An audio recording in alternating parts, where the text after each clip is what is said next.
potential bond and city-funded road additions and expansion update. Trying to just focus on some local roads. The strategy here was, at the next bond meeting, and I think Councilmember Robertson, you're on that one, that we want to bring some recommendations to the board. Oops, got ahead of myself here.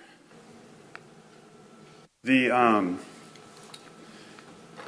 local needs obviously aren't as great as what we see on the TXDOT projects, but we try to identify some projects that we think if we were to go to a bond, this would benefit the city.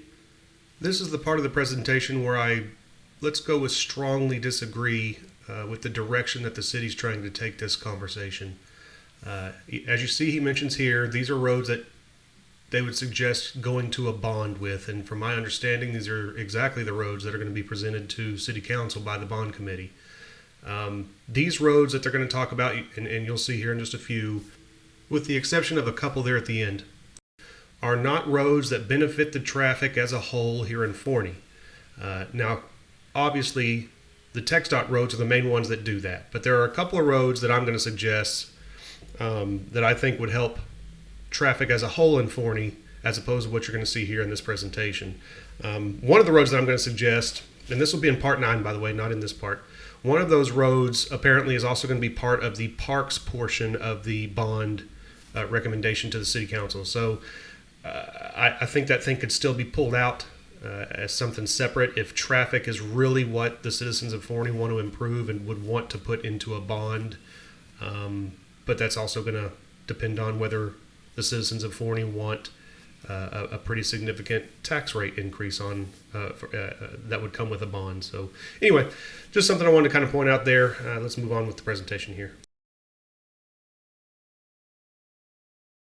The first one we want to focus on is Ranch Road. We've seen already with the new schools opening up, the congestion we have. We have awarded a project just to get that intersection expanded, so that yellow line shows it going all the way to the intersection, but some of that's already getting going on an awarded project. The rest of it will go up just north of that blank area on the left is where the Adams Ranch subdivision is. You can see where the school road comes in right here, the new school road. And so that upper limit is as far as we would go with the city project. We could talk to the county if they wanted to jump in and do some more of Ranch to the north. But this would take it to a 4-lane road. We do have a good piece of concrete road on the west side, or would be the southbound lanes, just up to about where the Brookville Estates project ends. And so we have half the road built there, and then the other half going up to the limit would be a full 4-lane cross section. We're going to work on having some budget numbers at the bond one. It wasn't ready tonight just because we want to make sure we get as a complete project, because there's some drainage improvements that have to go along with it too.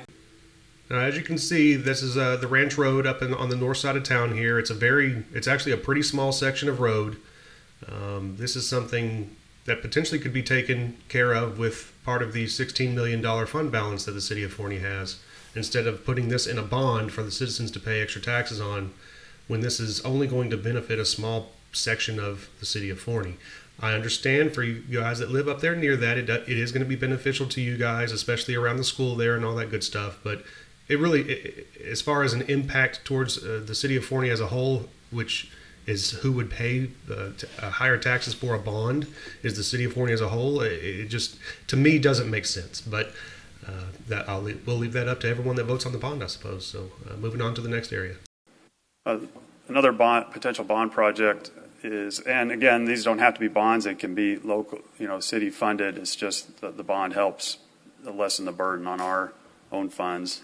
But Lovers Lane between 740 and 80, the brown strip, it's a little over a mile in length, and currently a 2-lane asphalt road that if it were to make it on there, we would budget it as a 4-lane concrete road, complete street, sidewalks, drainage, street lights. Again, I know you guys over there up near Lovers Lane and all that would probably like to see this, but as a bond project, I don't understand it. It's just not an impact for the entire city of Forney like I think roads on a bond should probably be. And I have one that I'm going to suggest in part 9 that would be much more of an impact to the overall traffic here in Forney, but we'll get to that later on. There's a couple other roads just worth mentioning. This blue area with the dashed line, I don't know if this is showing up or not. This is a road that's coming in with the Bellagio project.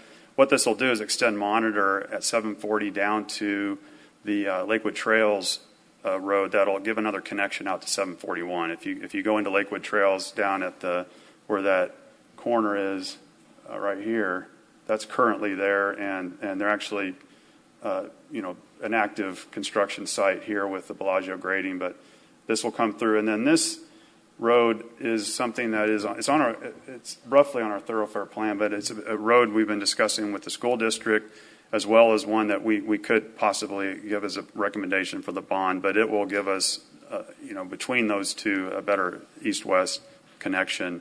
The difficulty in that one is there's a lot of floodplain to cross, and it's pricey with an elevated structure.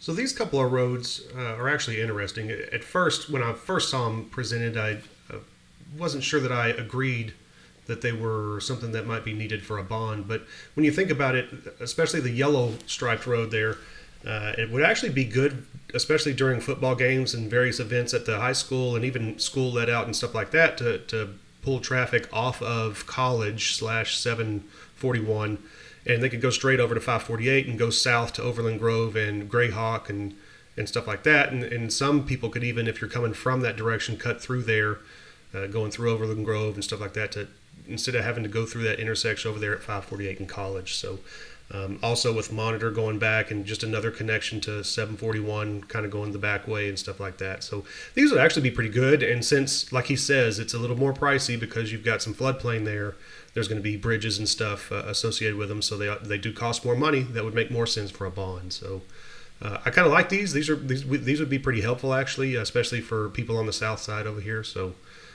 these aren't too bad. I like these. And I know what you're thinking. Sean, you just said that these roads over here on the north side aren't going to affect traffic as a whole in Forney, so it doesn't make sense for a bond. Well, the reason I think these two little small ones here on the south side, it affects so many areas down here, including 548 and 1641, because traffic backs up so bad all the way down 548 here on the south side. And then you got all these people trying to leave and go up 1641 and all that. If you can break up this traffic a little bit and send them in different directions, then this is going to be helpful for traffic mostly as a whole here in Forney, especially on the worst parts of it here in the city of Forney along 548 and 1641. So like I said, stay tuned for part 9. I'm going to talk about a couple of roads that might be helpful, that I think would be helpful for the overall traffic impact in Forney, and kind of talk about the details of that and maybe some other stuff, we'll see. But these roads are already on the current thoroughfare plan. I know Miss Lewis seems to think that a thoroughfare plan that was approved 2 years ago is out of date, but as you can see, it takes years to even build one road, so it's kind of difficult to, it doesn't make much sense to be doing a thoroughfare plan every single year. For more videos like these, subscribe to the State of Forney on YouTube and like and share the State of Forney on Facebook.